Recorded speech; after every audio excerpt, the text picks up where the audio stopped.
15th this year, and we are working in close collaboration with the Bankhead and LVPAC and the City of Livermore and many other local nonprofit organizations and community groups to host the largest Livermore Pride Fest that we will have to date. We're anticipating over 30,000 attendees this year, and we will be really celebrating our entire community, the LGBTQ plus community, as well as all of our incredible allies here in Livermore, the Tri-Valley, and the entire Bay Area. So thank you, and we look forward to celebrating with you all in October.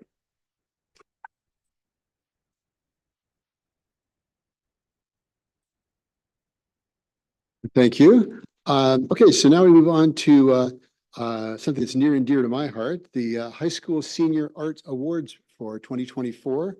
The High School Senior Arts Awards are designed to identify, recognize, and encourage Livermore's talented high school graduating students for their accomplishments in the arts. This year, the Commission for the Arts awarded 9 awards, 2 at Granada High School, 6 at Livermore High, and 1 at the Vineyard School. The award certificates were already distributed to each graduate at their school awards programs. And tonight, I'm pleased to present them with their $600 checks as part of their art awards. Unfortunately, Chair Kathleen D'Arnellis, Committee Chair for the High School Arts Awards, and Bob Gaussman, the Committee Chair or Committee Member, were unable to attend tonight's meeting, but we do have Commissioner Natalia Custodio here. So I'd like to invite Commissioner Custodio to come down and help me present the awards.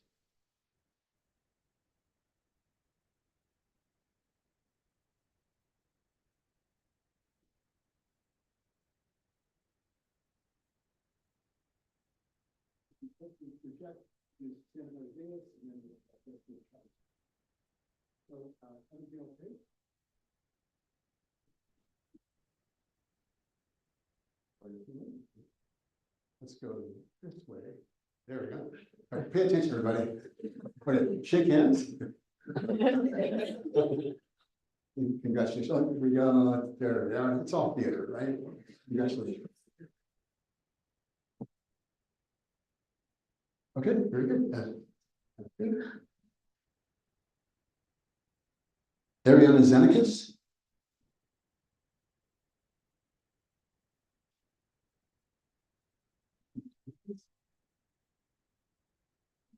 Thank you. Congratulations. Abby Mavrakis.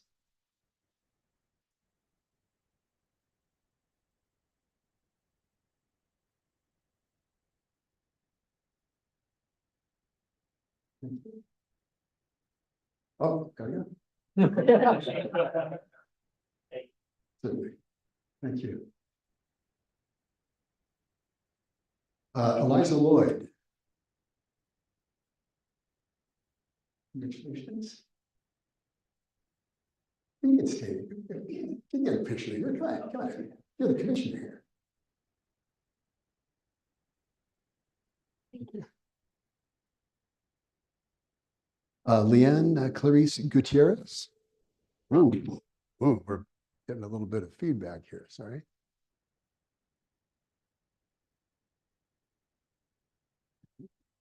This way. There you go.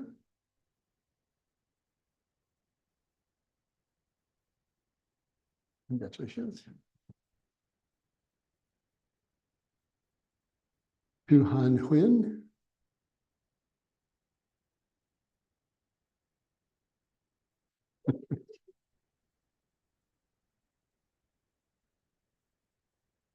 Great, thank you. Yeonjun Kim.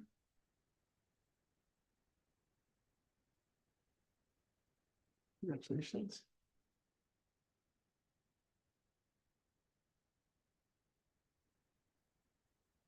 And Anastasia Krasnaya.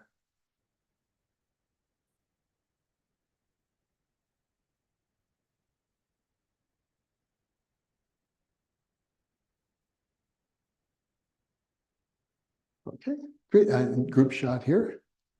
Let's back up a little bit, a little closer to the council here. They don't bite, sorry. Okay, bookend it.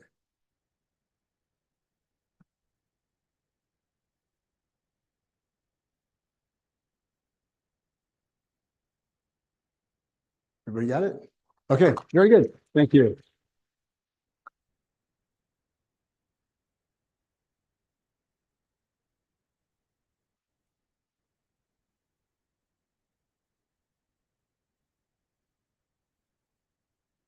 It's all part of the theater arts. Excellent. Well, thank you all very much and congratulations and keep up the great artwork. My wife is an artist and something that's near and dear to my heart. So public art is a very important thing and it contributes to our quality of life. And as Picasso said, art washes from my soul the dust of everyday life.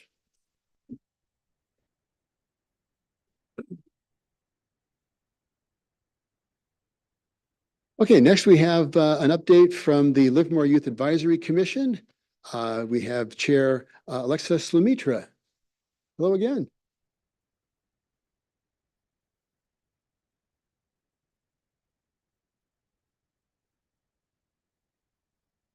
Hello. Okay. We have a slideshow for today. You're on.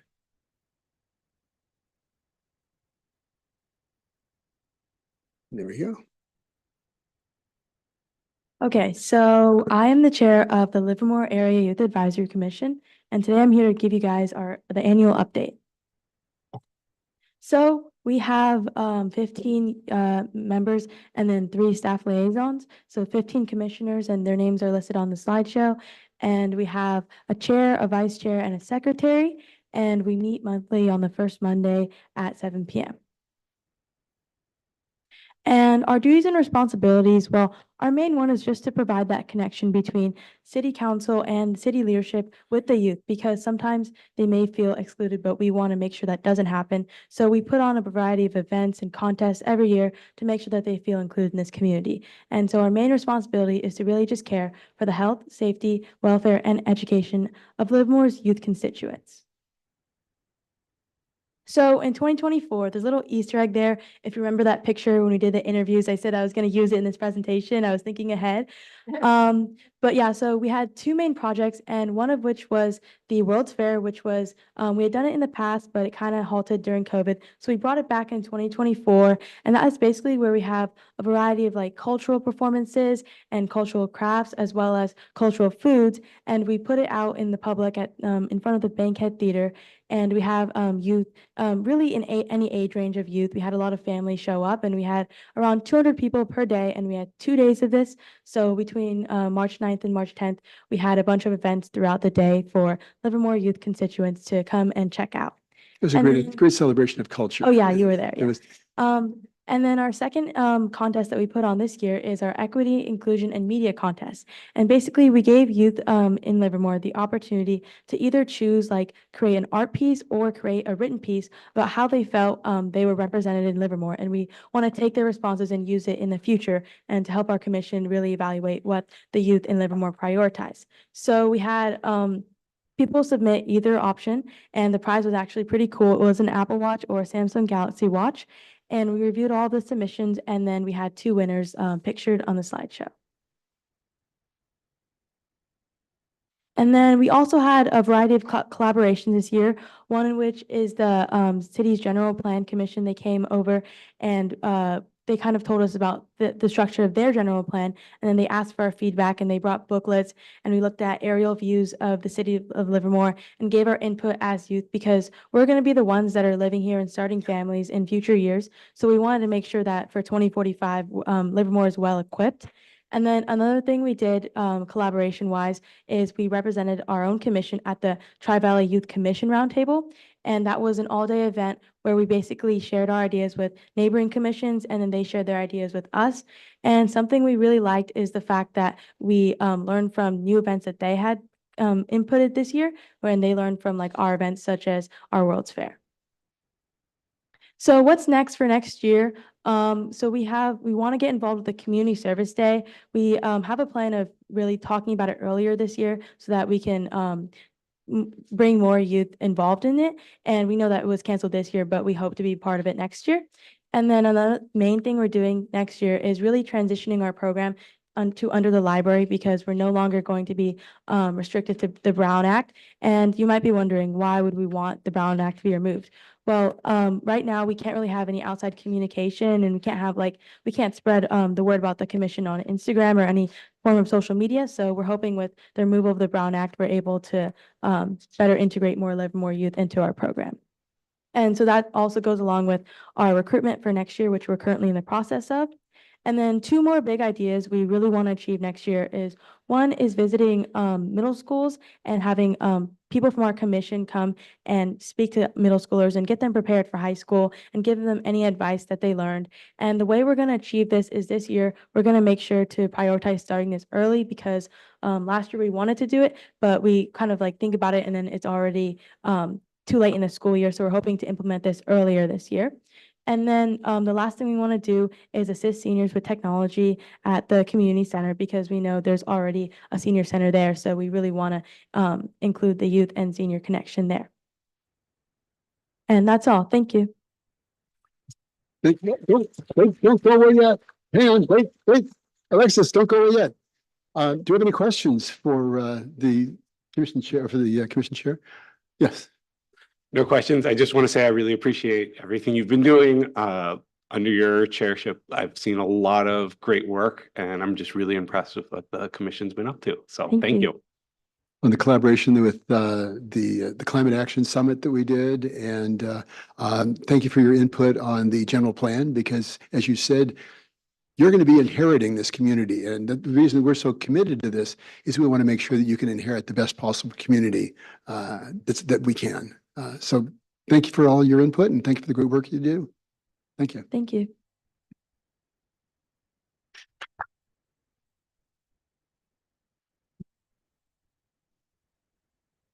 Okay, with that, we're moving on to the so open forum. Moving on to the open forum, the city clerk could explain how folks can participate. Thank you, Mayor. The City Council's agenda provides opportunities for the public to participate in the meeting by addressing the City Council in the following ways. For non-agendized items, the public has the opportunity during open forum to address the City Council on any item of interest that is within the City Council's subject matter jurisdiction. For agendized items, the public can address the City Council on each item of business it considers when the mayor opens public comment and should be focused on that particular item. Please note, a speaker is not required to answer any questions from the City Council, and the City Council is not required to answer questions from the public. However, the mayor has the discretion to ask staff to address a speaker's comments when a council member believes it is relevant to a particular business item. When participating in tonight's meeting, one comment may be given per person per item. For consent calendar items, one comment may be given for the entire consent calendar. If consent calendar items are pulled for discussion by the City Council, a speaker will be allowed one comment for each item pulled for discussion and a separate comment for the remaining consent calendar. To provide comment, please fill out and turn in a speaker card, which can be found at the entrance of the City Council chambers. Speakers will be announced in the order received. Once public comment opens, each participant's name will be announced and their 3 minutes will begin once at the lectern. The mayor will announce the conclusion of the public comment period after comments have been voiced into the record. Thank you, Mayor. Okay, very good. Do we have anyone who wishes to speak? Yes, sir, we do. The first speaker is David McWiggin, followed by Susan Pulaski, followed by Greg Scott.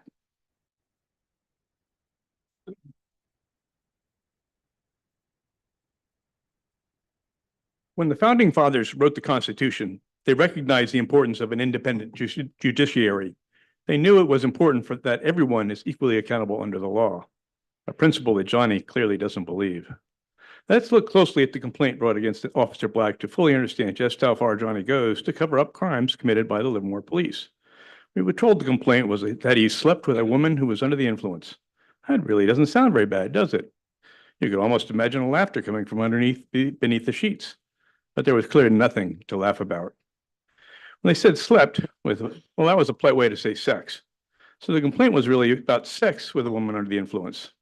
And the important thing to know is you can't legally consent when you're under the influence. So this was non-consensual sex. And Johnny, non-consensual sex is the definition of rape. There's nothing funny about that. The thing is, when you found out he used his position as a Livermore police officer to sexually exploit a teenage girl, and then found out there was a credible accusation of rape against him, instead of asking how could he be prosecuted to ensure everybody is accountable under the law, you asked, how can we cover this up? Tell us, Johnny, how has society benefited by protecting police officers who commit rape? But it's worse. After forcing Chief Harris into retirement because he refused to lie for you, you promoted the captain who came up with a cute way of describing rape. How is society best served with a police chief who knowingly covers up rape committed by Livermore police officers? The thing is, Johnny, when you helped cover up the prior rape accusation, you became accomplice after the fact to the rape. And since an accomplice is considered guilty of the underlying crime, people are going to remember you for what you are, Johnny Marchart, rapist mayor of Livermore. You're a lying, corrupt criminal, Johnny, and people are starting to find out. A question, if I may ask, to the city attorney. We just heard from an admitted drunk driver. Was there any truth to any of the allegations? Does the mayor have any role in any of the investigations with the police department? So with regard, Mr. Mayor, this is your city attorney, Jason Alcala. No, the mayor has no involvement with any of the police department matters. As a city council, the police department responds to the city manager. The city council does not even appoint the police chief for the city of Livermore. If there are any type of matters with regard to investigation, the city council nor the mayor is involved with any of those determinations. That's between the police department, and those referrals are sent over to the district attorney's office. With regard to any investigations against an officer from complaints of unusual conduct, again, the city council nor the mayor has any involvement with those matters. Those are handled internally through the police department. So this is just nonsense from a self-admitted drunk driver. Okay, thank you very much. Thank you. Next speaker. The next speaker is Susie Pulaski, followed by Greg Scott, followed by Jeff Pulaski.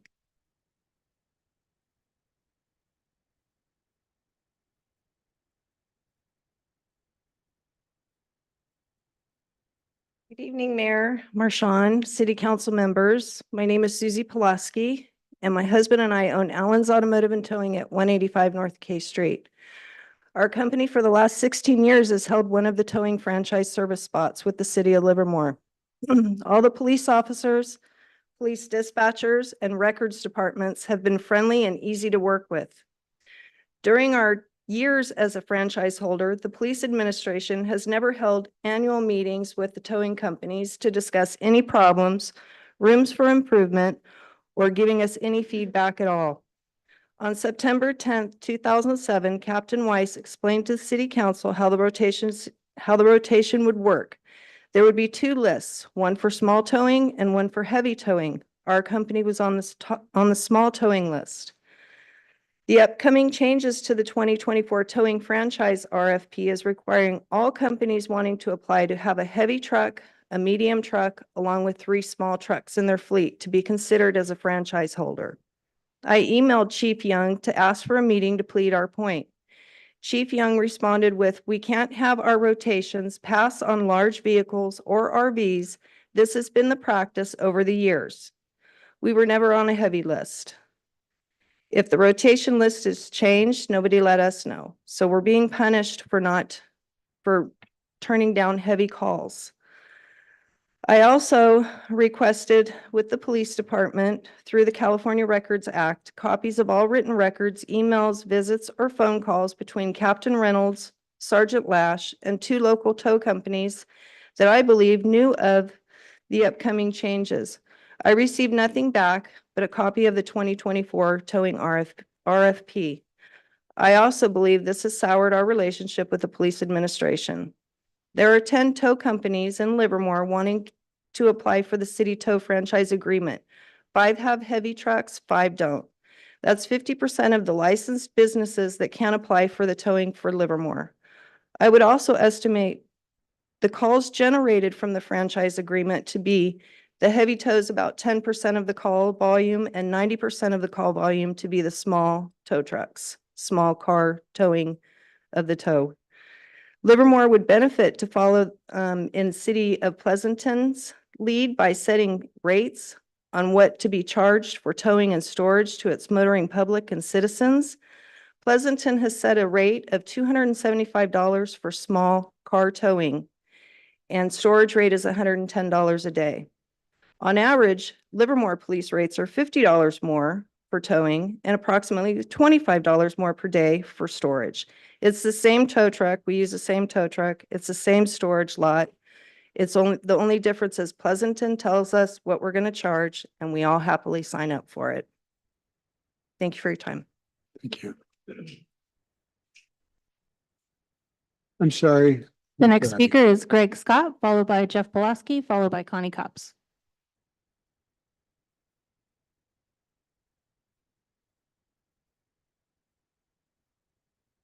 Good evening, Greg Scott.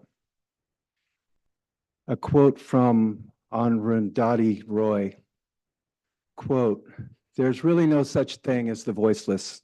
There's only the deliberately silenced and the preferably unheard." Well, I've been preferably unheard, but I'm not going to be silenced and I'm not going to be voiceless. The city council several meetings ago misrepresented what I said about the funds for Vintage 2.0 and the appropriations for the accounting. I didn't say where those funds came from. I commented on how much the funds were, $20 million for 2.0. Now that was for 25 permanent beds there, yay for that, and 20 temporary beds, 45 total. Now, if you divide $20 million by those 45 beds, that's $404,000 a bed. That is assuming on the amortization that you fill those temporary beds every night of the year. Otherwise, that cost goes up. Now, I doubt that you're filling those beds every night of the year. So you could ask why. One thing, well, you don't have the homeless to fill it. That's not true. There are desperately in need of shelter homeless out there. So why do they not come to get shelter? Well, that's a good question, is that you have to understand homelessness to answer that question. Maybe you just ask your commissioners on the Human Services Commission. Maybe some of them have been homeless before and they know about homelessness. It's the same mode for your operating costs on what you passed, the $439,000 you passed for operating costs for Vineyard 2.0. I didn't say where that money came from. I was commenting on the $439,000. Over 90% of it went to Vineyard 2.0. 4% of it went to emergency shelter and 5% of it went to CityServe. Now, to show the desperation out there, maybe you all saw the mess out in front of the closed Rite Aid. They broke into the gated off area. Now, I'm not saying all homeless make messes like that, but it shows you the desperation at the door. What you continue to do is put a large amount of resources in for the few. And there's just so much desperation out there, they just get ignored. What's the fundamental problem here? You think of homelessness as an individual problem, and it's a structural problem. It's cost of housing. You're not going to listen to me, but the circumstances are going to force you to change. I mean, the state of California has spent $24 billion on homelessness in 5 years. Can't even account for all the money. The last point in time count was 181,000 homeless in California, and you spent $4 billion that year. That's $22,000 a piece for those counted ones. For the typical homeless person to sleep on a tent in the street without sanitation, it's absurd. The next speaker is Jeff Pulaski, followed by Connie Cops, followed by Roland Ellingson.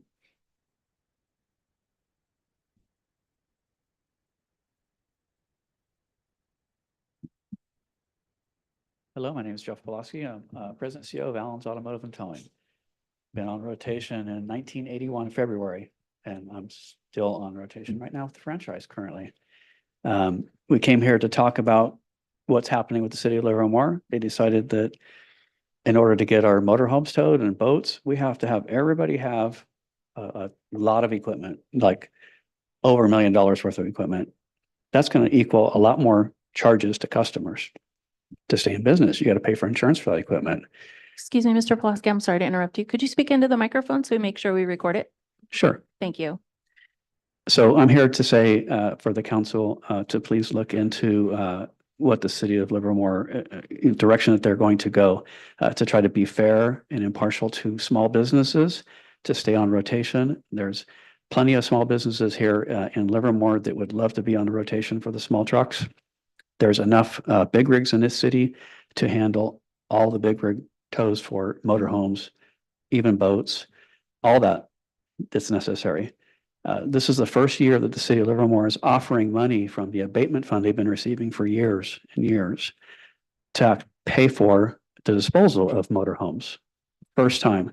That alone may solve the problem of towing motorhomes and taking care of that issue.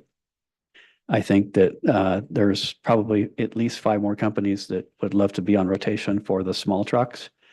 A well-diversified community of equipment for the city is better than keeping it right down to 5 right now with the RFP.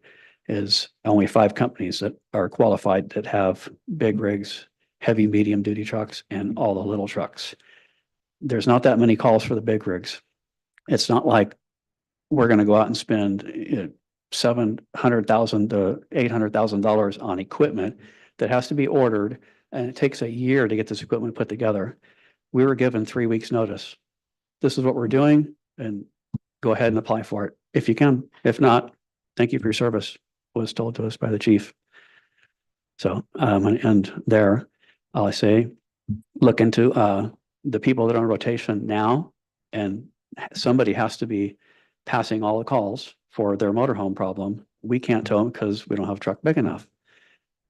Those people are being rewarded by staying on the rotation list in the future for the next 8 years. So because of this, we may not be on that list. We can't apply for it. This means, loss of jobs or benefits or, people. It's not just our company, it's Our-Lands too. There's 2 companies that aren't going to make it, and there are several others that wanted to be on the list, and they're being denied. The small businesses are being denied for the city of Livermore. Thank you for your time. The next speaker is Connie Cups, followed by Roland Ellenson.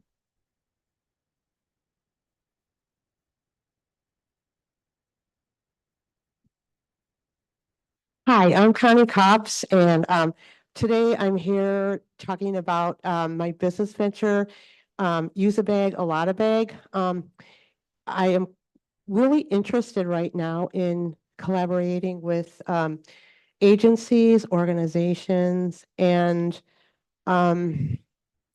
let's see if I can read my notes here. I should have a PowerPoint. I'm sorry I don't. Very old fashioned. I have some pictures to hold up, to explain things. And next time I'll try to have a PowerPoint. I'm not really sure of the process for setting that up. But, it's been, I've been reading about how the grocery stores right now are not able to have their thick bags for grocery stores in that there's been complaints about that. We're just using way too much plastic. And I would like, again, to reach out to civic organizations, federal, state, local governments, anyone that's a store, that wants to get involved with this.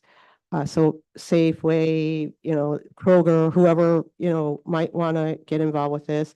I'm calling it to the table, anybody who wants to do an app for this, because we can really encourage the use of any bag, and we can support any cause, with selling these bags in, in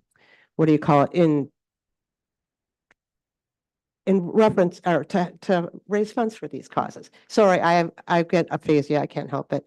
But like back when I filed a patent for this process, the patent would have been legal. During the process, there was a case, Bilski versus Kapos, which stopped the broad coverage that I had covered with my patent application. But I really, really, really think this would help us vote with our feet, vote with our bags, support social services, support mental health, support housing, support things that the community wants, because the citizens would actually decide, am I going to buy this bag? Am I going to buy this lottery ticket attached to this bag to support this cause? And so I encourage anyone who wants to try to brainstorm solutions on how we might collaborate with this to call me at 925-784-5190. Please help me get the word out. Let's do what we can to solve our bigger problems that are underfunded. I know this will work. There's no doubt in my mind it'll work. I have lots of pictures here, no time to show them. Next time I'll bring a PowerPoint, hopefully. Thank you so much, and I appreciate your ears. The next speaker is Roland Ellingson. Hello, Mayor. Hi, Council. Thank you for your dedication to the Livermore community. My wife Pam and I are Livermore residents. We lead a nonprofit agency called Tri-Valley Seek and Save. We are blessed to have hundreds of volunteers, many community organizations, churches, school districts, police departments, business partners. Our focus is single moms with kids, 70%, and then along with single men, single women, all in deep trouble. And we get called into hard situations to help with bills, rents, housing, but also when you have a situation where you have a mom, 4 kids in Walmart, and they got nothing. So we can immediately impact people. A lot of that goes to the dedication of our partners and volunteers. 5 years ago, I had a truck, a box truck full of groceries. I pulled into this area where I was going to unload. I thought there'd be people around to help me. And walking by were 2 people, Susie and Jeff. And I said, "What are you guys doing?" They said, "We're going to help you." So we unloaded that truck. We gave away the groceries. And that's a program that continues to today. So I met Allen's Automotive Towing Inc., Jeff and Susie that day. We started talking a lot. One of the things they said was they have the ability to help people in great need with cars. I got to tell you, cars are a huge difference maker. If you're a mom and you need to get to work, get your kids to school, makes a big difference. Just this last week, in the last 10 days, we had 2 homeless women. They were stuck on the freeway. They were known to us. And they could not, the CHP wouldn't pick them up because they just couldn't because of the van. Well, Alan sent a truck, a driver. We got that family in a local hotel. And 10 days later, they were given a Suburban that came from Alan and Susie, or Jeff and Susie. There's a car tomorrow being given to a grandmother. That's a Buick that they had, an extra car. They fix it, and it's going to go to her. There's a young mom that's getting an Avenger. She's a nurse locally going to school, has a daughter, and this last week, they also fixed a Jeep for a mom that works at a local shelter. Currently, we have 2 other cars in stock looking to give away to moms. So what I want to say is they're a light in this community. I mean, there's a lot of different companies and a lot of good people doing work, but this is a light. They make a difference every day. I could call them and they'll say, "How can we help?" The drivers are also trained to talk to people when they're picking up a car. And they look at the situation, they call Debbie, they say, "Hey, you better call Roland. This is a tough thing." And so our organization is so blessed to partner with a city like Livermore, partner with others. David Halbert's also a partner. One of the things that they came up with is we get significant discounts on all kinds of repairs, not only Allen's, but also local other shops. But here's the bottom line, that we're able to care for a lot of people in great need because of people that run organizations and small businesses like Allen's Automotive Service at Tow. So I'm hoping for your help to consider and look at this next week. Very good. Thank you, Roland. That concludes public comment. Okay, that includes public comment. So now moving on to the consent calendar. Is there anybody that wishes to pull anything from consent or for discussion? I think there's one, is there anyone who wishes to speak at consent? Yes, sir. Okay. Greg Scott.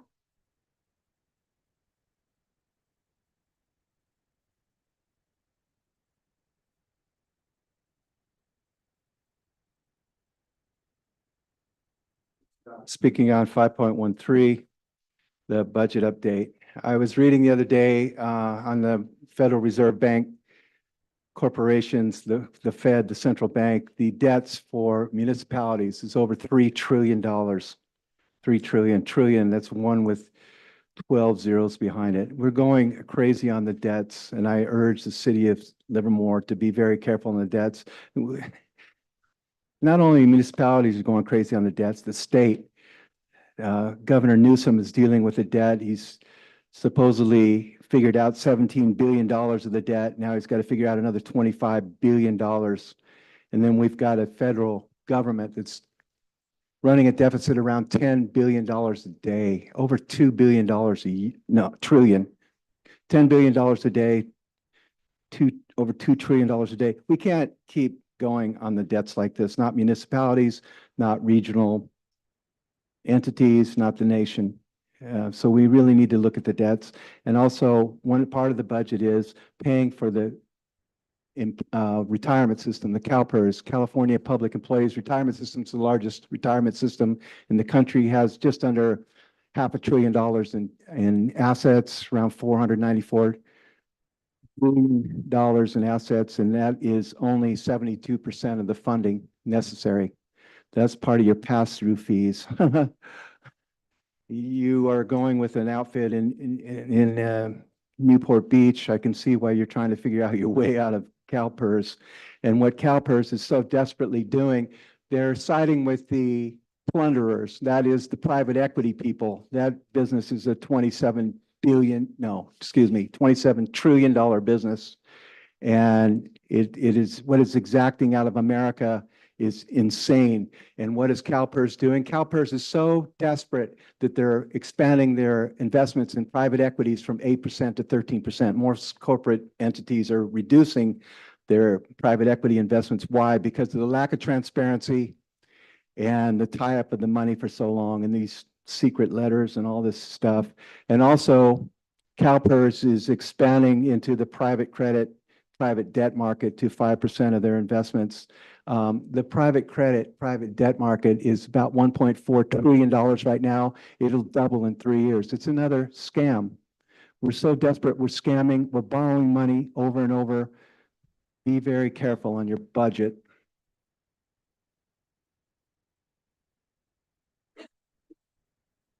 And that concludes public comment. That concludes public comment. Okay. Thank you for the public comment. I think it's interesting to note that if you do look at 5.13, the budget update, we actually here in Livermore have an operating surplus of over $8 million.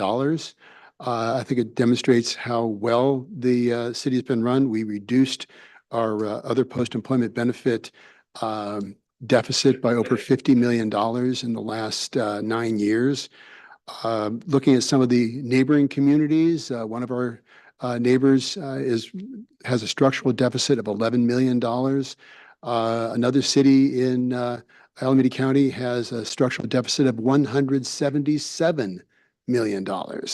And we're looking at an operating surplus. So I think it's a testament to how well our city is run and the fact that we are very conservative in how we manage this city, and that we do run a very efficient city. And I certainly appreciate our staff here that does a great job. So thank you for all of that. With that, typically if there's no additional comments on the consent calendar, I'll entertain a motion. I'll move the consent calendar. Excuse me, Mayor. I'm sorry. Because there were some absences the last couple Yeah, meetings, we have did do. some strange business on 5.1 and 5.2. Yes, sir. So let's do, I'll move 5.3 through 14? 15. okay. There's I'll second that. second, okay. All in favor of the motion for 5.13 to 5.15? Aye. Aye. Any opposed? Passed unanimously. Okay, now we go to 5.1. Let's see, 5.1. I'll move approval of 5.1. I must have been here for that. Yes, you were here for that. Let's see. I'll second. Okay, all in favor? Aye. Aye. Okay, that's for 5.1. Councilmember Barrientos and Councilmember Kick were not here. So we abstain, right? They cannot vote on 5.1. And I was not here for 5.2. So we voted on 5.1. Debbie, do we have to say we abstain? No, you just don't get to. We vote. just don't say anything. Okay. I'll move 5.2. Second. All in favor of the motion? Aye. No, Not yeah, not me. All right, that's fine. Thank you. Okay, so we're done with the consent calendar. Moving on to 6.1, this is a public hearing to authorize negotiation of a development agreement with Align Real Estate for the community benefit and social opportunity endowment funds as part of a proposal for the changing the specific plan amendments for this specific plan.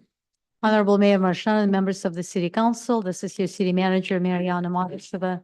Item 6.1 is going to be presented by the city's Economic Development Manager, Andy Ross. Mr. Ross?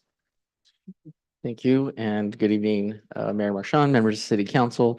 Tonight, staff seeking authorization to negotiate a development agreement for specific plan as part of specific plan amendments in the Isabel neighborhood. The property is located, as I said, in the Isabel neighborhood. It's a 27-acre site. It's located just to the west of Collier Canyon Road and north of North Canyons Parkway. It's located at the end of Triad Place, formerly known as Comcast Place. It's adjacent to existing and entitled residential uses as part of the specific plan. There's 3 existing office buildings on the site. It has a high vacancy rate due to low demand for office. The site is within the Isabel neighborhood specific plan. As mentioned, the intent of the specific plan is to create a complete walkable and amenity-rich neighborhood in proximity to regional transit, in this case, Valley Link. The site is currently designated for business park uses, and that's consistent with the property's existing site layout and the building types, which predated the adoption of the specific plan. As mentioned previously, demand for office space has declined significantly, and the tenant spaces are mostly vacant. And as such, the applicant is seeking a specific plan amendment to facilitate residential uses that would be compatible and similar to the surrounding residential designations. As part of that process, staff is recommending a development agreement. The applicant has indicated a willingness to enter into negotiations, and staff would propose to negotiate terms and timing for financial contributions in 2 categories. One would be the Community Benefit Fund. This fund was established earlier this year by council. It funds a variety of different programs and activities, including economic incentives or public facility investments, for example. The second category would be Social Opportunity Endowment Fund, which goes towards facilitating human services programs. And so with that, staff recommends the City Council adopt a resolution authorizing staff to proceed with negotiating terms for a development agreement to be considered by the City Council at a future date concurrent with their review of the corresponding Isabel neighborhood specific plan amendments. And that concludes staff's presentation. We're available for any questions you have, and we'd recommend limiting those questions specifically to the DA. Okay, very good. Do we have any public comment? Yes, sir, we do. Speaker Alan Burnham. Good evening, Mayor and council members. I'm neither for nor against this proposal, but I want to make sure that you have a good understanding of its implications. We need to build more housing, but there are some, including me, who are concerned about the dwindling locations for small businesses and new light industry, both of which can supply high-quality jobs. That was the motivation for discussing possible development east of Greenville. The City Council must ensure that housing and commercial industrial space are properly balanced. Sometimes public interest and the property's owner's desire is at odds. For example, housing versus commercial at the corner of Holmes and Kinkenna, which I'm sure some of you remember. The staff report says that these buildings are not viable because of a glut of office space. That may be true, but for this specific location, is it best to be converted to housing or reserved for high-tech industry close to the airport? Do we need more people near the airport to complain about the noise? If one thinks that Livermore's priority is to provide housing for people who work at Points West, then this is a good place for housing, considering coming mass transit. However, if one views this as a good place for people to commute from Points East and West to good jobs in Livermore, one comes to a different conclusion.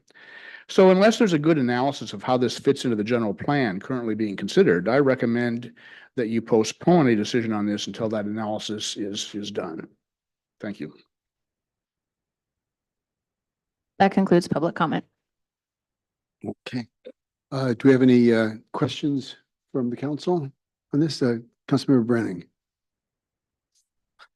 Yeah, so just two quick things. One, I've mentioned the Social Opportunity Endowment Fund more than anything else I think that I've done on council. So I want to say I appreciate bringing it back and getting funding into that project.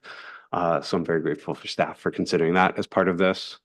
I want to somewhat echo Mr. Burnham's comments and say that I think actually for this plot, given the challenge of converting commercial into industrial, given the location and the surrounding amenities, this specific one does make sense, but I just really want to caution staff going forward that we do not want to be removing industrial and job creating uses. We are actually looking for more whenever possible. So striking that balance of the jobs housing balance is important. But I do support this specific proposal.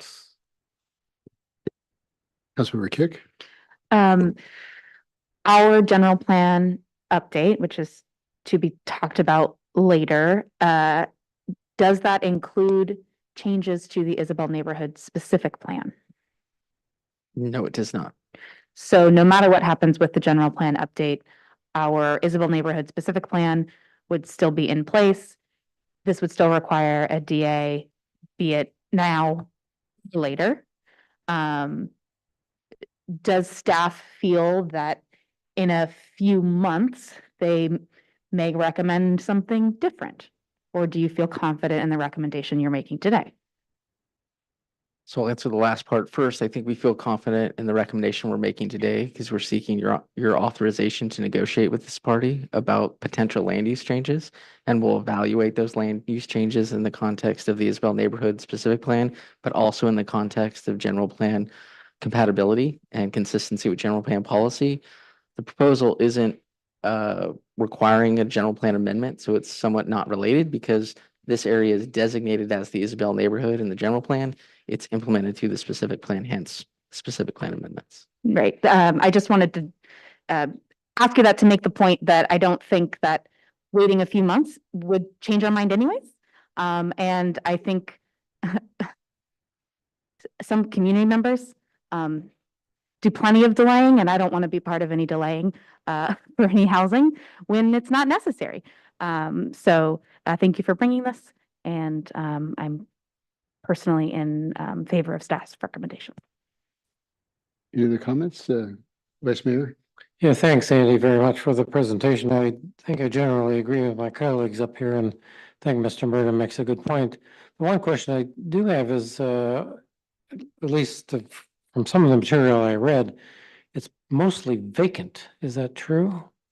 How many tenants, so they shook their heads for those that aren't watching that. But there are people in there leasing space. Is that true? Vice Mayor Carling, this is Brandon Cardwell, your Economic Development Director. Comcast is the lone tenant left in what was formerly the Comcast campus, which comprised all three buildings. So they remain in the eastern building, but the center two-story office building and the western building are both empty.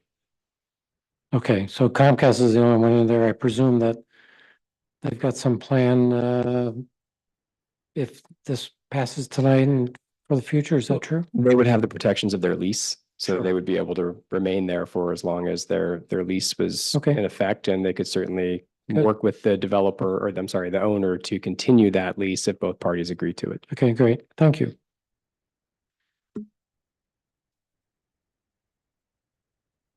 So, of course, one of the things that I've heard about bringing in some of the other amenities for the neighborhood is the question of whether or not there's enough critical mass to support the services. Things like a grocery store, for example. And this would be contributing to that as well. And certainly we're looking at what the demands are going to be out there for the future development. Okay. All right. Is there any further discussion? Okay, with that, I'd be willing to consider a motion. I'll move staff recommendation. Second. Motion made by Councilmember Kick, seconded by Vice Mayor Carling. Any discussion on the motion? All in favor? Aye. Any opposed? Passed unanimously. Thank you. Thank you much. And Mr. Burnham, thank you for your comments. Well taken. Okay, moving on to, let's see, we're at 7.1. Yes, moving on to 7.1. This is matters for consideration. This is the comprehensive general plan update, draft preferred land use. Honorable Mayor Marchand and members of the City Council, this is your City Manager, Mariana Marisheva. Item 7.1 is once again going to be presented by Andy Ross, Economic Development Manager. Mr. Ross? Thank you very much. Good evening again, Mayor Marchand and members of the City Council. On behalf of myself and the General Plan Project Team, we're excited to be here this evening to share with you the draft preferred land use scenarios prepared by your General Plan Advisory Committee, along with comments from your Planning Commission, and eagerly are seeking your direction. So moving forward, before we get into the land use scenario, just a quick update on the General Plan Update Work Program and where we are. We've completed several tasks in that work program, including visioning our existing conditions reports and a certified housing element. Currently working on the preferred land use scenario and hoping to conclude that soon with the formation of a general plan land use map. And we'll continue to develop policy as part of the general plan. We'll put all these pieces and components together to create the draft general plan document and then evaluate that under the general plan programmatic environmental impact report. So great strides have been made by your committee and the project team. I will note, however, that we are about a year behind schedule. The land use deliberations and evaluations took longer than anticipated. And so we will move expeditiously from this point forward into policy development towards the completion of our general plan. This is the current general plan land use map. All the colors represent different land use designations, and what land use designations are telling us is what can be built, what uses can occur on a site, and at what intensity and density. This map is also representative of existing neighborhoods, existing commercial areas, industrial areas. And so part of the task of your committee was not to wipe the slate clean, so to speak, and change the whole map, but concentrate in areas where change was either desired or anticipated. And those areas are called focus areas. And so these color polygons represent those focus areas. We'll walk through them one by one and then show what it looks like as a city at the citywide scale. But firstly, the little teal focus area over here, Aquamarine, Las Positas Court focus area, both your committee and your planning commission have recommended to remove that from consideration. Looking at the land uses out there, most of them seemed appropriate. There was unlikelihood of conversion or redevelopment into something else. And then portions of the focus area just seemed challenged to develop, specifically north of the Arroyo. For those reasons, the committee and planning commission removed that from consideration. So we'll walk through each of the 4 remaining focus areas. As we go through the focus areas, the committee's preferred scenario will be shown on the left side of the screen, and the planning commission's recommendation will be listed on the right.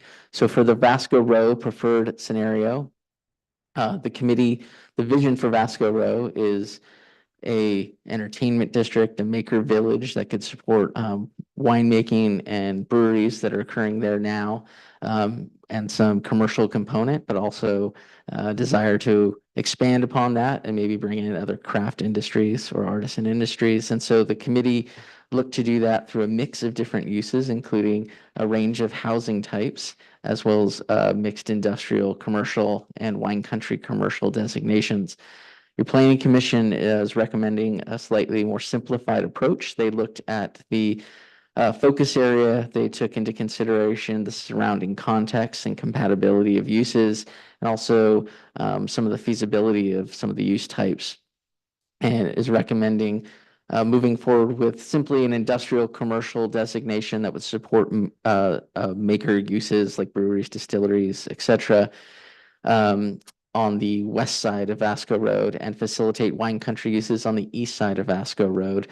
The commission also expressed some concern over the density of housing and wanted to see that decreased, and so recommends conducting a comprehensive or a district plan to address specific issues like parking, lighting, circulation, economic development strategies for the area, and also identifying what housing types are compatible and feasible for this area. The next focus area is the Laughlin Road focus area. Again, on the left, the committee's preferred scenario looked at completing the existing neighborhood that is out there. Most of this remains largely undeveloped. And so the committee looked to do that by integrating a medium-high density residential place type along Scenic Avenue, and then buffered by a green belt and general industrial designation along North Front and 580. And the remainder was to be left open space. Your planning commission generally liked this approach with the following recommendations. One would be to reduce the density from a medium high to a medium to be more compatible with the surrounding neighborhoods, and also didn't think that a standalone neighborhood commercial node, as showed here, was very viable, and suggested making all of that general industrial, but expanding the allowable uses under that designation to allow for some commercial uses as to respond to market conditions. So that way there'd be amenities for the workforce and perhaps some services for the neighborhood if the market was to respond to that. And then lastly, just driving the point home, the commission felt wanted to ensure that there's an appropriate interface between the new development south of Scenic and the existing neighborhoods to the north and to the west. The next focus area is the Midtown focus area.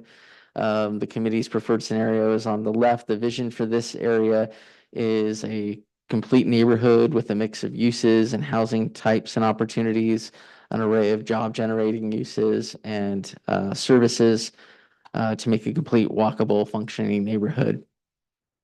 The committee changed this focus area a little bit from the last time the council has seen it.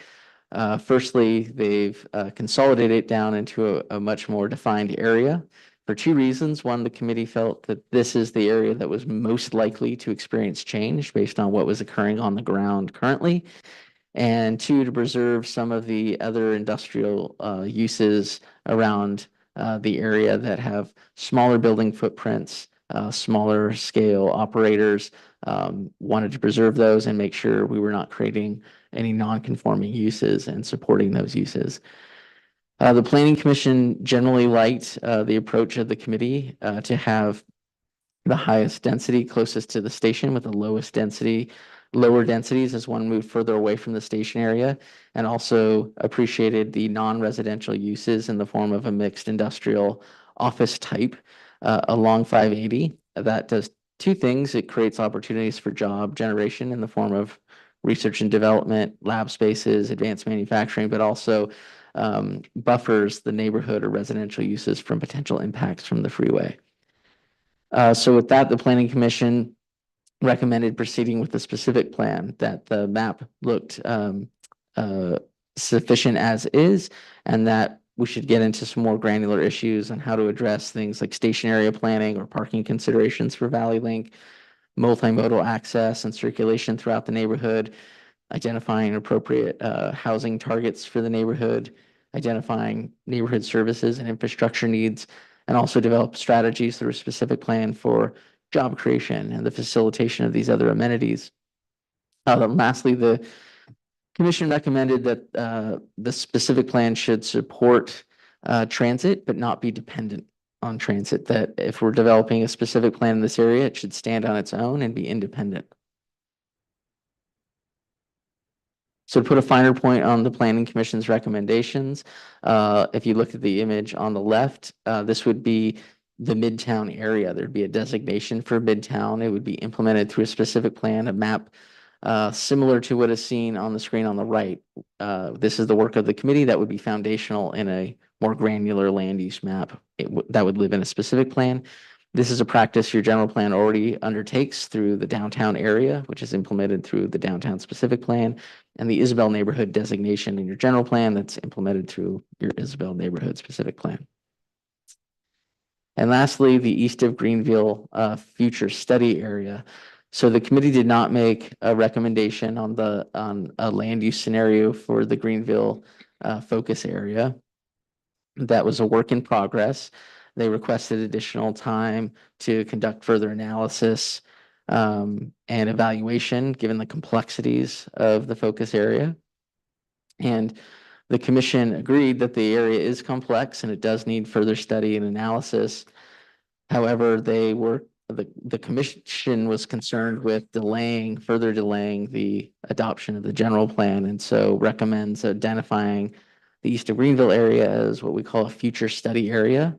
And as part of that, staff and the project team, along with input from the advisory committee, would develop policy parameters, identifying what types of uses to study and under what condition they would be studied at a future moment in time. The Planning Commission recommended looking into potential events or certain parameters that could include things like economic development reasons, opportunities that could arise that could provide substantial community benefits. If there were impacts to our current land use pattern that would warrant further study of lands in East of Greenville, and also if there were opportunities to just improve quality of life overall. So with this recommendation, East of Greenville would be put on the side and would be evaluated under certain conditions at a future moment in time. So if we looked at all the focus areas now combined, this is what your land use scenario would start to look like. It does not include smaller land use changes to bring certain parcels into conformity or respond to property owner requests. But just looking at the focus areas, you would have a Midtown specific plan, the Laughlin Road area. You'd have Vasco Row as a maker village and ultimately a district plan. And then East of Greenville would be a future study area. And so with that, staff recommends City Council approve the General Plan Advisory Committee's preferred land use scenarios subject to the Planning Commission's recommendations. Identify East of Greenville as a future study area and direct staff to develop a policy framework identifying the conditions under which to study future land use changes consistent with Planning Commission's direction and recommendations, and then overall direct staff to proceed with the general plan update, including finalizing the general plan land use map, drafting general plan policy, and evaluating the general plan under the environmental analysis. And that concludes staff's presentation. We're available for any questions. Thank you. Sure. I need a book off. Okay.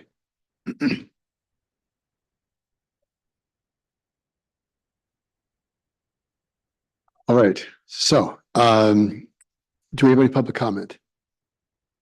Yes, sir. The first speaker is Greg Scott, followed by Alan Burnham, followed by Alan Martin.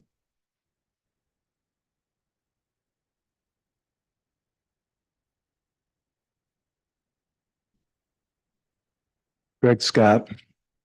In each one of these options you're considering jobs. What kind of jobs do you think you're considering exactly? We're in the greatest technological revolution in human history. As Harari said, he wrote the book Sapiens. He said, what other technology has been able to make its own decisions? What other technology has been able to create its own ideas? There's going to be a huge job loss with generative artificial intelligence. You don't have to take my word for it. You could read Manav Raj at the Wharton School, University of Pennsylvania. You could read Christopher Pissarides at the London School of Economics. He's also a Nobel laureate, 2011. We're under huge changes. And what is the analysis for the type of jobs in your options? It is an incredible change that you have to consider. Also, I've attended several of the general plan advisory committees, and it's like witnessing the orchestration of blasting through the urban growth boundary and how you're going to do it. That would just render making the urban growth boundary as it was frivolous. And one of the examples is you passed a program EIR for $308,000 maximum to Rincon Consulting before the voters have even voted for going through the urban growth boundary. If they don't vote for going through the urban growth boundary, is that just a frivolous expenditure? And Mayor Marchand, you stated when that was passed that the opposition, that'd be me, was afraid of the information that could be in that EIR. Wait a second here. I'm the guy that designed the database so Northrop Corporation could build the B-2 stealth bomber in accordance with the environmental laws of the South Coast Air Quality Management District. What information in this program EIR out of Greenville am I going to be afraid of exactly? It doesn't make any sense. It was a ridiculous expenditure. You know, we need not be blasting through the urban growth boundary. The other thing is that is quality agricultural land out there. We should be promoting food production out there. It has access to water from the canal. The disposable income for Americans now spent on food is 11.1%. It's the highest in 33 years. The price of food's not going down with the inflation. Why? Water and the climate disruption, it's not going down. The Yuma, Arizona agricultural district has cut production 20%. That's $3 billion. It's getting harder to produce food. It's getting much more expensive. We should be looking into ways to producing food. And that area is very good quality agricultural land, and it has very good proximity to that water canal. Thank you. The next speaker is Alan Burnham, followed by Alan Marling, followed by Connie Copps. Good evening again, Mayor and council members. I'm a GPAC member, but I'm here to speak as an individual citizen. First of all, I attended the Planning Commission meeting, and I thought they did a good job discussing those, and I thought Mr. Ross did an excellent job of explaining that in general. The reason I'm up here is the packet included a proposal that was nominally a response to the last GPAC comments. Now, keep in mind the GPAC never saw that. What I'm afraid of is that people are thinking that that is actually something that's under consideration. And I don't believe that that particular proposal really reflects what the GPAC thinking was, which said to start with alternative A and then do some changes. But in that change, it went from 12,240 jobs to 22,195 jobs. The densities, development densities are really not either appropriate or achievable, in my opinion. They're maybe more appropriate for Cambridge, Massachusetts, but not for the east edge of Livermore.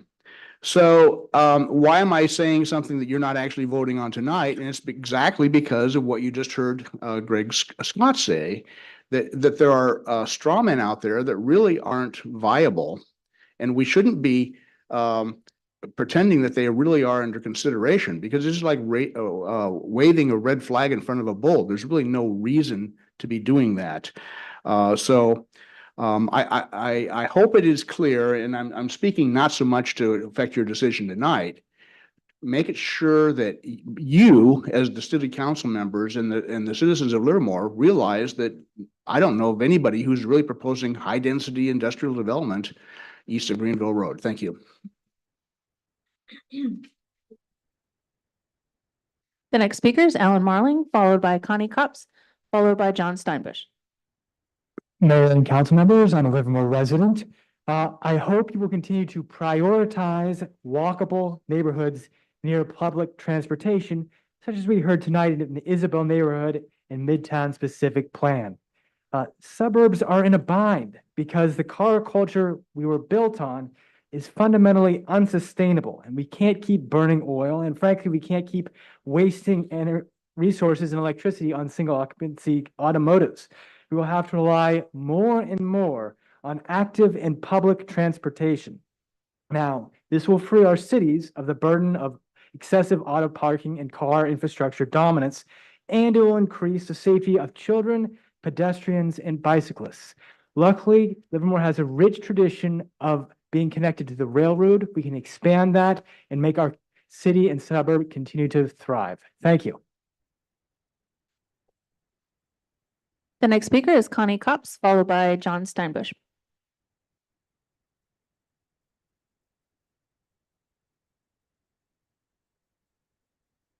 So I agree with a lot of the past speakers, and I know you probably contemplated everything in your head.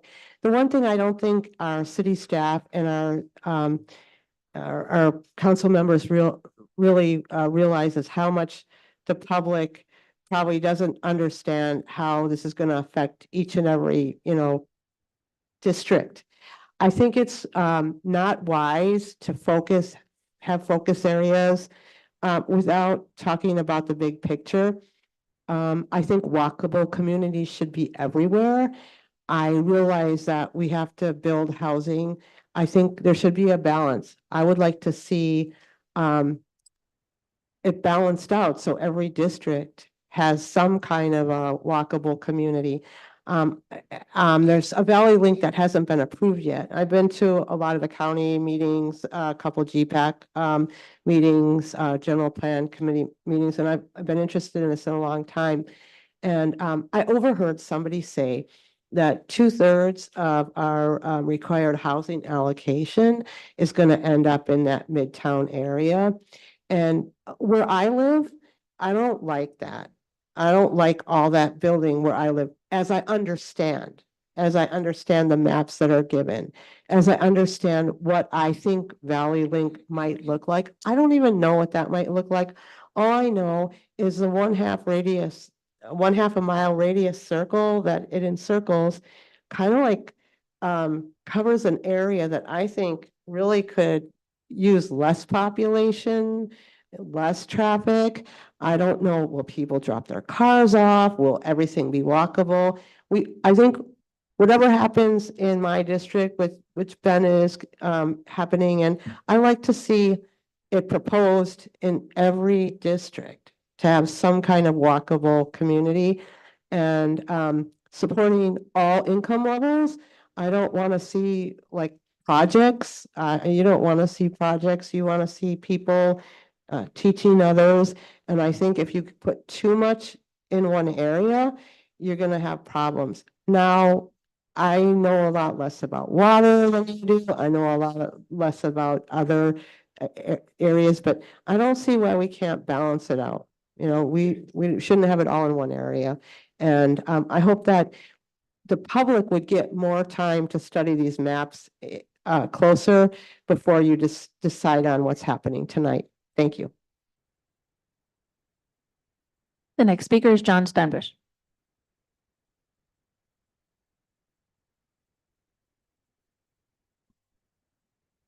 Good evening, Mr. Mayor and members of the City Council. My name is John Steinbush. I'm with Colliers, commercial real estate broker. I've been active in the Livermore and the Tri-Valley for more than 40 years as a broker. I'm also a landowner in the East Greenville area.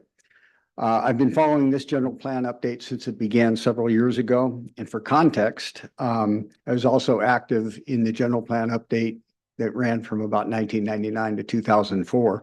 So I've got some stripes there as far as understanding how these things work.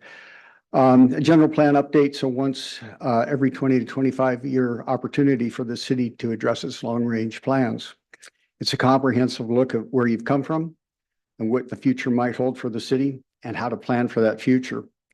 To date, in this general plan update, I believe a comprehensive look at the state of your commercial and industrial market has been overlooked because of the focus on the housing demand mandated by the state RHNA obligations.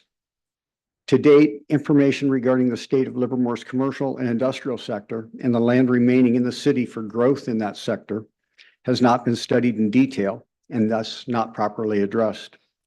There's policy language in your general plan that requires such inclusion in a general plan update. Livermore is home to 2 world-class research labs that employ more than 10,000 people. In addition to the labs, there are numerous business-serving office, light industrial, and logistics buildings where tens of thousands of other people are employed. Questions such as the following should be considered to inform the city and its elected leaders what's at stake in this general plan update. 1, how many acres of business-serving land have been developed during the present general plan cycle, the last 22 years? What types of businesses are using the facilities built there and for what purposes? What major infrastructure projects were completed in conjunction with those developments? How many acres of vacant commercial land and industrial land are left undeveloped within the city? What land uses does the general plan anticipate that acreage will be used for? How viable are those parcels for the type of uses Livermore wants to attract? What were the fiscal impacts to the city's budget as a result of the projects that were built in the last 20 or so years? Projects such as the Outlet Mall, Oaks Business Park, the Isabel 580 interchange, and many of the other industrial and commercial projects built since the early 2000s should be looked at. And what will the fiscal impacts on the city's budget of the projected growth during this next general plan cycle do? And how are those financial needs going to be met? Only after having such facts can you, as the leaders, responsibly address this general plan update and the future of Livermore. Thank you. That concludes public comment. Okay, in that case, I'm going to close the public comment period and bring it back to the council. Questions, comments? Councilmember Kick. Andy, can you, or Brandon, either of you can take this. Can you clarify what council's role is tonight? Are we finalizing a decision on the general plan tonight? No, we're seeking your direction on the work done to date on the land use scenario. And from there, we'll proceed with further evaluation and combining all the parts of the general plan. Based on a high level guesstimate, there will be at least a few more months for the public to have access to these documents to ask more questions before it comes back for final vote, correct? Absolutely, yes. Okay. Can you give me a rough estimate of how many months we've been communicating with the public about this project? In months, it's easier in years, at least years. at least 3 years. Yeah, Right, we've been okay. working on this. It is confusing. I will say that. I'm not going to pretend like this is something that we do all the time. It happens every couple decades. My other question is, when we do a land use designation, does that require a developer to build to the maximum density in that designation? No, the designations provide a range. What is the biggest driver of what gets built in a designation? A council priority or the market? It'd have to be the market and individual decision making. Does the city of Livermore build housing? Not as a general rule.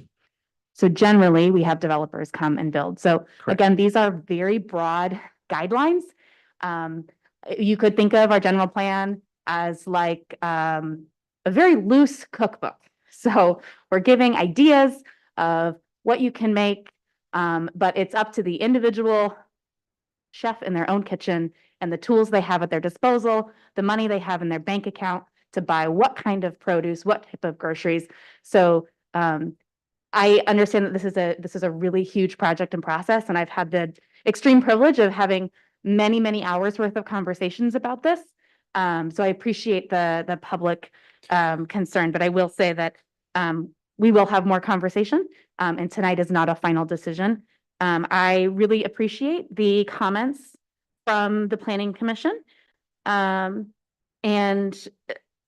have two specific comments that I've already given staff, but want to say publicly. One is that, again, which has been stated, that these should not be transit dependent, but transit encouraged, and that we have great relationships with Wheels, and that we will be able to use other opportunities for different types of transit.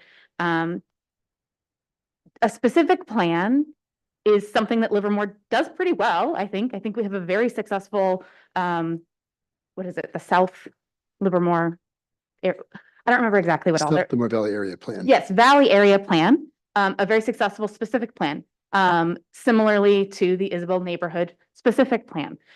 So I think that it's really smart for us to get a little bit more detailed rather than giving, man, I really didn't think this cookbook metaphor through very well. So it's even more specific. So it's your grandma's remade recipe that she took from that cookbook, and that's how she wants it to be done.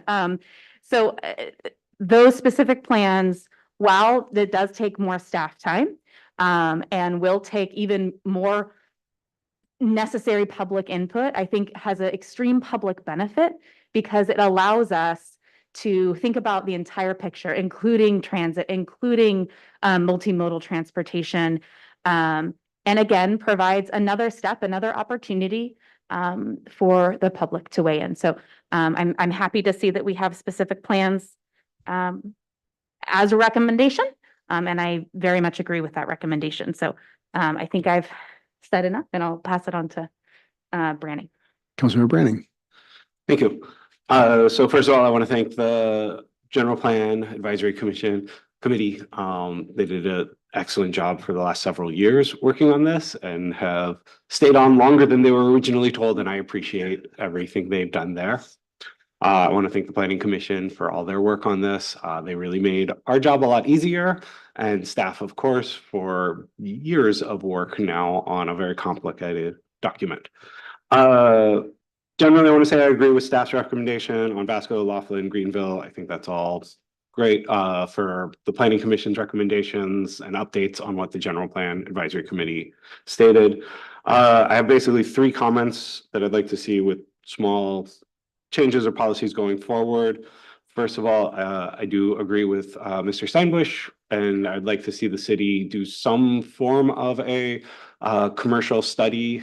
I leave it to staff's hands. I don't want to be more specific than that. I think he gave some really good starting points there.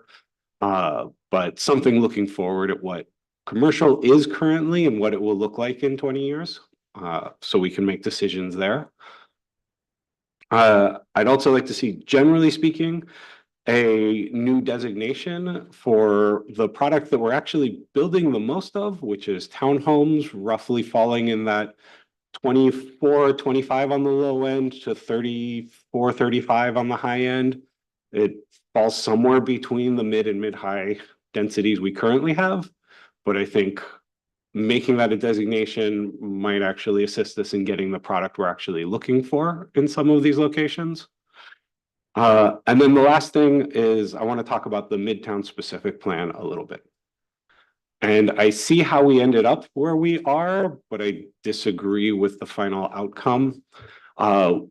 We started with a larger area, reduced it down to a smaller area, which is the areas that will actually change, and then decided to make a specific plan of that smaller area.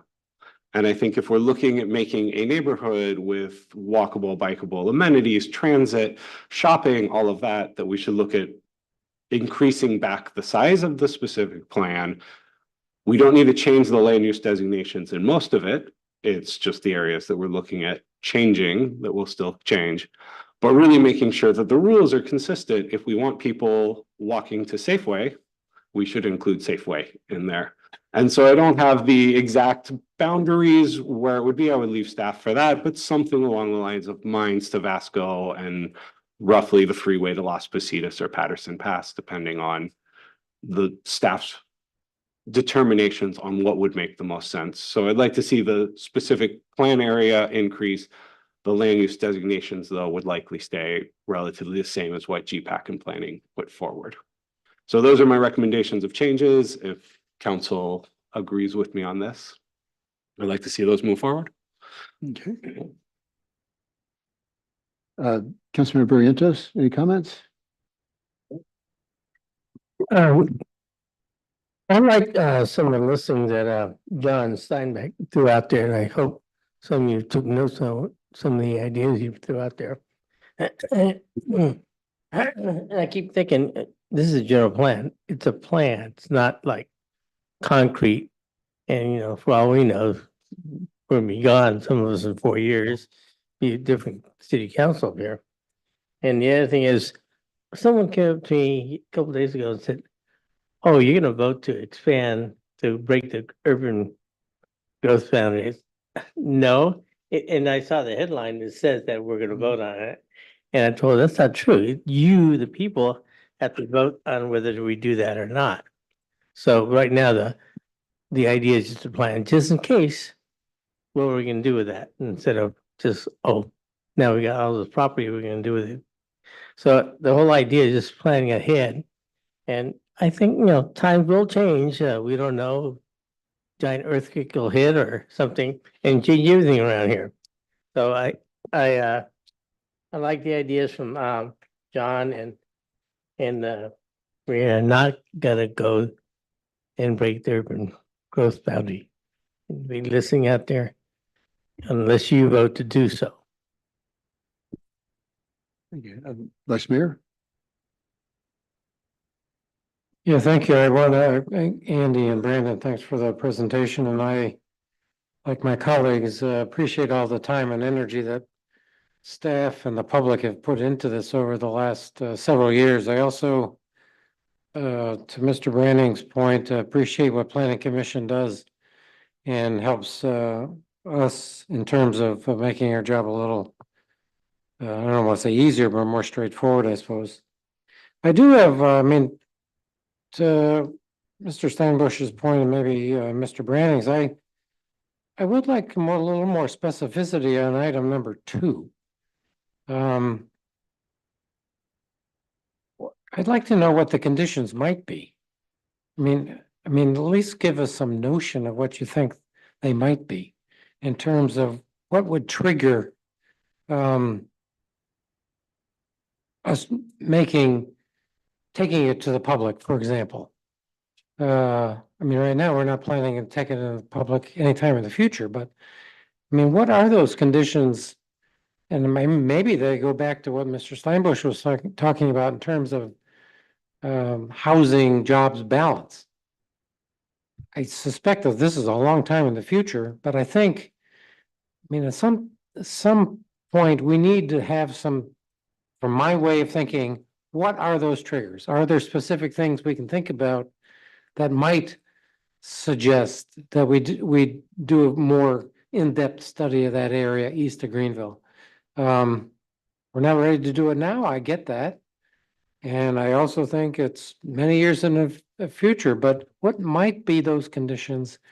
At least I'd like to have some notion of when it comes back to us. I don't know whether it's going to come back while I'm still on council or not, but I think it would be helpful to think about what those conditions might be. Again, I don't have a good measure of what they would be, but at least give me some ideas about what you might consider important milestones or metrics or whatever that would trigger something that we would want to consider taking to the public. Other than that, I think the rest of it's fine. Did you understand what I'm saying? Thanks. Again, they're shaking their head yes, so I appreciate that. Thank you. So the question came up, how long have we been working on this? And so I worked on the last general plan in 2022, in 2002. And what was interesting was the proposed, the target was 95,000 people in 2025. And we're about 87,000, I think, right now. So we were close, but we weren't that close. And actually, it was if we were still considering rapid transit, it was going to be 105,000. So we really didn't get to that one. And so I started out on this General Plan Advisory Committee and spent a little better than a year on it, and then I got promoted. And I'd like to comment. We've got a couple of the commissioners, some of the General Plan Advisory Commissioners here. So thanks for coming, and thank you for staying on this process for so long, because it's a lot of information and late nights and a lot of deliberation. One of the things that Mr. Steinbush pointed out was the importance of maintaining the inventory of commercial and industrial lands, and that's something I think that there's been a lot of focus on housing, because we've been having a lot of focus required with the housing element, and there was a lot of publicity about that, and also what the ultimate plans are regarding the RHNA numbers, the regional housing allocation numbers that are visited upon us. So I guess my first question would be, currently the city can meet its RHNA numbers based on what we're proposing here. Yes, so we can meet the current MENA cycle and we're anticipating meeting the future seventh cycle as well. Oh, okay. And I sincerely appreciate the work that the Planning Commission does, as they do a tremendous amount of analysis, and I certainly appreciated their comments as well. The revision of the density, the high density, some of those buildings we were talking about, densities upwards of 100 units to the acre. That's 6 to 8 story housing, and that's something that we've never seen in Livermore, and I don't think we will. Certainly not south of the freeway. So I certainly appreciate the deliberations that they have undertaken to ensure that we do have a good plan.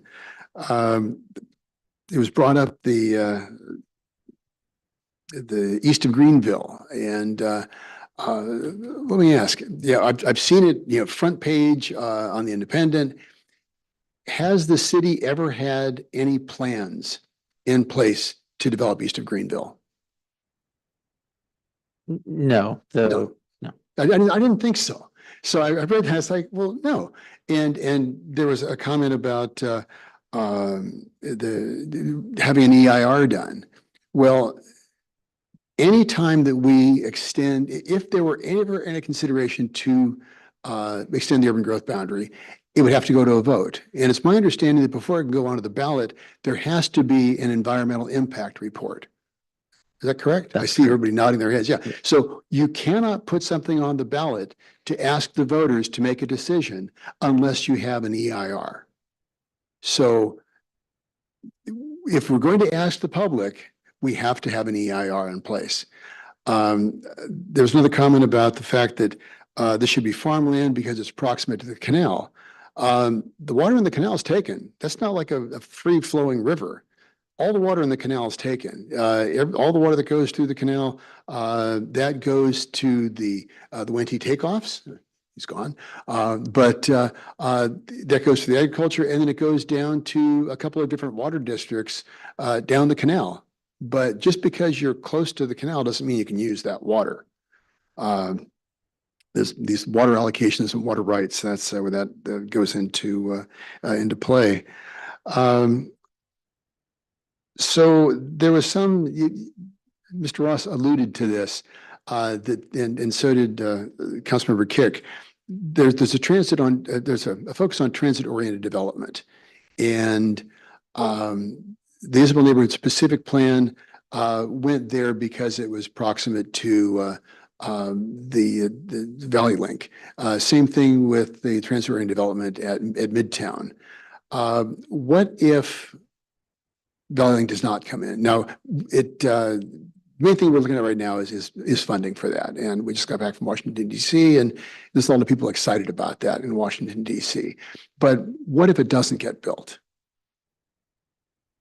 Well, the idea is to plan for a neighborhood that could operate and function independent of transit and be a complete neighborhood with a mix of uses and amenities. Without transit, it'd be great if transit was there, but that would be the intent of the specific plan, to focus on the neighborhood aspects. So the neighborhood could be successful without transit. Yes. And that's the way it's going to be designed. Yes. Is to be successful without transit. Okay, thank you. That's I do agree with the suggestions made by Councilmember Branning. So there were 2 nods there. Do we have okay, so we got 5 nods. So this is going to be coming back, and it's going back to the General Plan Advisory Committee, and so this isn't the last we'll see of this or hear of it. But I certainly appreciate the tremendous amount of work that staff has done, the committee, and everybody else. So thank you for all your public comment, and thank you all for the late nights and all the work on this. So certainly appreciate that. Councilmember Kick. I have one more thing, which was to bring up, yes, I agree with Branning. It's like your cookbook, but then who do you invite to dinner? But that's not why I have another thing. Our specific plans, we have the opportunity to do unique things that we might not be able to do in a regular general plan. The city has made great strides in putting together a climate action plan. And so I would love to see in those specific plans, if there's an opportunity for us to make sure, and it's something that I've said before, that all of our directions match. So if we have something in our climate action plan, then we make sure that we write it in the specific plan. It'll just save us time later to make sure all our documents match, so we don't have to have some random consent calendar item later that we forgot to dot an I or cross a T. So just wanted to say that out loud and have that on record. Thank you. Okay, any other comments? Okay, with that, I'll entertain a motion. All right, I will move staff's recommendation along with council's feedback. I'll second. Okay, everybody's clear on what everybody's talking about here. Okay, very good. Motion made by Councilmember Branning, seconded by Councilmember Kick. Any discussion on the motion? All in favor? Aye. Any opposed? Passed unanimously. Thank you very much. Okay, so committee reports and council report out. Councilmember Branning? No additional report out. I will say from public comment earlier, I would like to hear back on the towing contract and if there is something we can do to make sure we are supporting local small business. Is that acceptable? Yes, Councilmember Branning, we can certainly reach out and provide a private briefing, but also include additional information on the process in your weekly critical projects update. Okay, thank you. And if we can do anything to support our local businesses. Thank you. Thank you. Councilmember Kick? I've got nothing specific, but thanks to John for stepping in for me last week when I was at the beginning of my sickness. SB 1031 was pulled it was withdrawn by the authors. Yeah. Councilmember Rientos? I missed a ride in the parade, but I did get my own ride with a Lions Club chuck wagon. All right. So very good. Anyway, I was there. It was a good parade, and I hope people enjoyed it out there. Councilmember Carling? Yeah, I just wanted a couple of things that I wanted to point out that I think makes this community particularly notable. One is the Memorial Day celebration and the fact that we have Stockman's Park and the statue there of the soldier trading the cowboy hat for a helmet to go to World War I.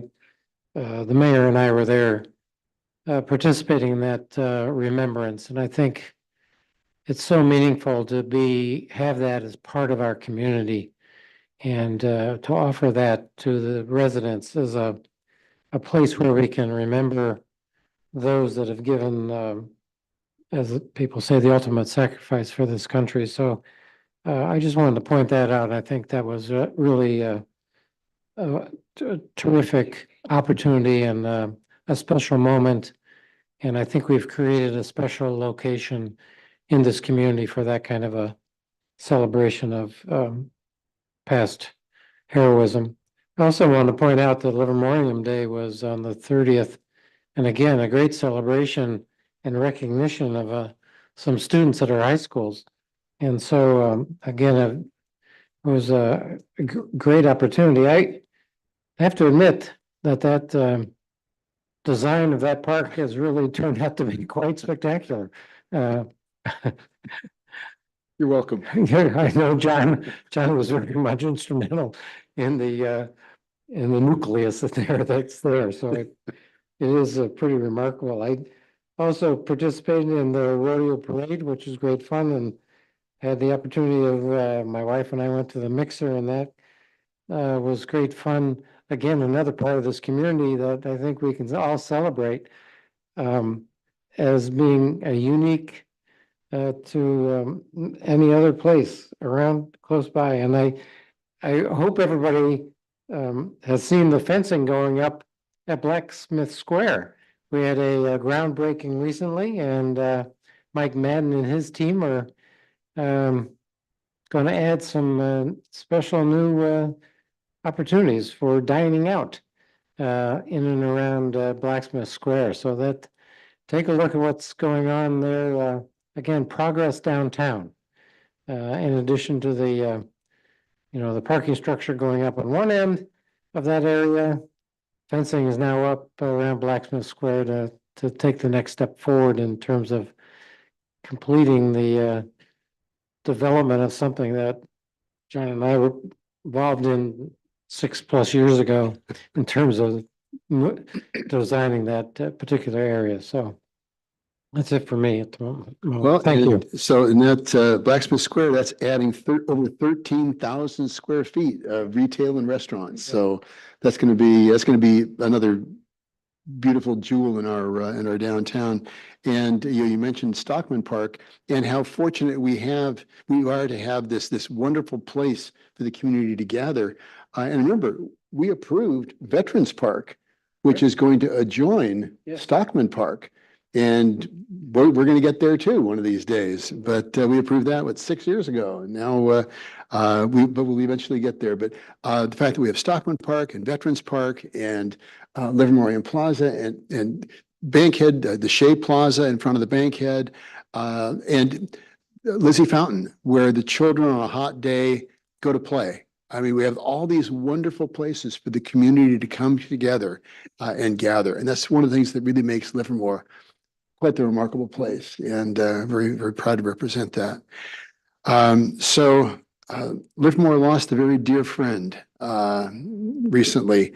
One of the visionaries for this community, visionary of the South Livermore Valley Area Plan, and one of the founding members of the Tri-Valley Conservancy, Barbara Steer, passed away. Truly a remarkable lady, along with Harriet Cole and Archer Futch. They were the visionaries that created the South Livermore Valley Area Plan, which really has done so much to start to revitalize and to ensure the long-term sustainability of our vineyard region. So truly a remarkable lady, and I was very sorry to hear of her passing. So tonight I would like to recognize and honor Barbara Steer as we adjourn the meeting. So thank you very much.